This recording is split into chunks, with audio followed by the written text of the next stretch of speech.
অমর একুশে বইমেলা ২০২৬। এবারের মেলাটা যেন একটু অন্যরকম।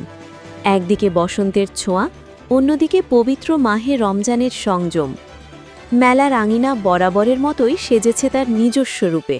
তবে রমজানের কারণে মেলায় চেনা ভিড়টা হয়তো কিছুটা কম, কিন্তু ভিড় কম থাকলেও সৃজনশীলতার কিন্তু কোনো কমতি নেই। মেলার প্রতিটি প্রান্তে নতুন বইয়ের ঘ্রাণ আর লেখকদের আড্ডা আজও অমলিন। এবারের মেলায় পাঠকদের আনাগোনা কিছুটা ধীর স্থির হলেও মেলা মুখরিত হয়ে আছে নতুন নতুন বই আর প্রতিভাবান লেখকদের পদচারণায়। আর এই সৃজনশীলতার ভিড়ে আমার হাতে আজ এমন একটি বই আছে যা আপনার অবসরের সঙ্গী হতে পারে দারুণভাবে।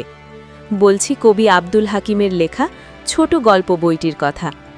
বইটির নাম ছোট গল্প হলেও এর ভেতরে লুকিয়ে আছে আমাদের জীবনের গভীর সব অনুভূতি। আব্দুল হাকিম তার নিপুণ লেখনীতে সাধারণ মানুষের সুখ দুঃখ আর চারপাশের চেনা জগৎকে এক অসাধারণ রূপে ফুটিয়ে তুলেছেন।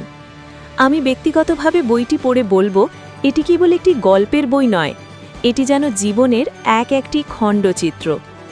আপনারা অনেকেই জিজ্ঞেস করেন ভালো বই কোথায় পাব। কবি আব্দুল হাকিমের এই অসাধারণ বইটি পাওয়া যাচ্ছে কাব্যকথা প্রকাশনীতে। কাব্যকথা একটি অত্যন্ত সৃজনশীল প্রকাশনা প্রতিষ্ঠান। আপনি যদি মেলায় আসেন তবে সরাসরি কাব্যকথা স্টলে গেলেই বইটি সংগ্রহ করতে পারবেন। আর যারা মেলা শেষ হওয়ার পর বা ঢাকার ভেতর থেকে সংগ্রহ করতে চান, তারা চলে যেতে পারেন তাদের স্থায়ী ঠিকানায়, ইদ্রিস সুপারমার্কেট, ২য় তলা, যাত্রাবাড়ি, ঢাকা ১২০৪। রমজানের এই দিনগুলোতে ইফতারের পর বইমেলা এক প্রশান্তির নাম। তাই মেলায় আসুন, প্রিয় লেখকের বই কিনুন আর কাব্যকথার স্টলে ঘুরে দেখতে ভুলবেন না। দেখা হবে মেলা প্রাঙ্গণে। ঐতিহ্যের মেলা, বাঙালির ইতিহাসের মেলা, বইমেলা। এই বইমেলায় আমরা আসি প্রত্যেক বছর। এই ২১শে ফেব্রুয়ারিকে ঘিরে ফেব্রুয়ারি মাসে আমাদের বইমেলা অনুষ্ঠিত হয়। আমরা বইমেলায় প্রাণের টানে, মনের টানে, আনন্দের টানে, পড়াশোনার টানে এবং বাংলা সাহিত্যে নিজেদের অবস্থান কতটুকু তা জানতে বা জানাতে বইমেলায় আসে। বইমেলায় প্রতি বছর এই আমার বন্ধু এই পর্যন্ত তার ৮টি বই প্রকাশিত হয়েছে। সে কবি, তার নাম হচ্ছে আব্দুল হাকিম। আমরা বাল্যবন্ধুই বলা যায়। আমরা একসাথে অনেক জীবন পার করে এসেছি। তো এই বইমেলায় আমাদের একটা আক্ষেপ এইবার আছে যে এইবার বইমেলাটা সরকারিভাবে যেভাবে আয়োজন করা হলো সেটা আসলে আমার মনে হয় একটু ব্যাঘাত ঘটেছে দর্শকদের কারণেও, এবং আমাদের ধর্মীয় যেটা আছে আচার আচরণ, রমজান মাস, সেই কারণেও একটু বইমেলার যে অবয়বটা, বইমেলার যে রূপটা, সেটা পূর্ণভাবে প্রকাশ হতে পারিনি সময়ের কারণে। কলাতিয়া, কেরানীগঞ্জ তথা ঢাকা জেলার অধিবাসী।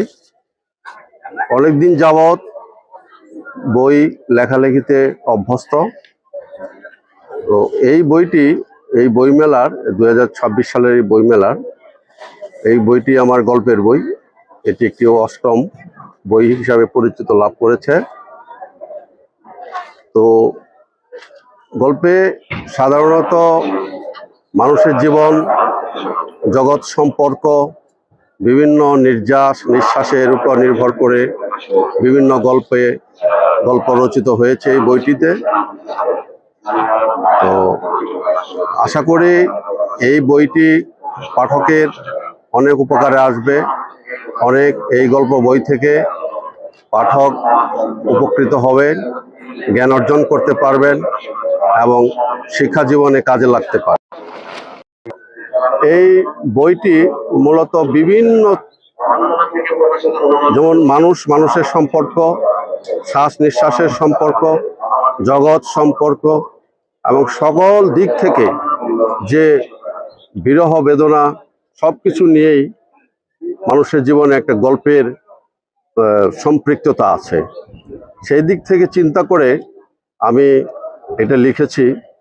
খুব একটা বড় করে নয়, সংক্ষেপে, উন্নত ভাষায়। সেই কারণেই এই বইটির নাম দেওয়া হয়েছে গল্প ছোট।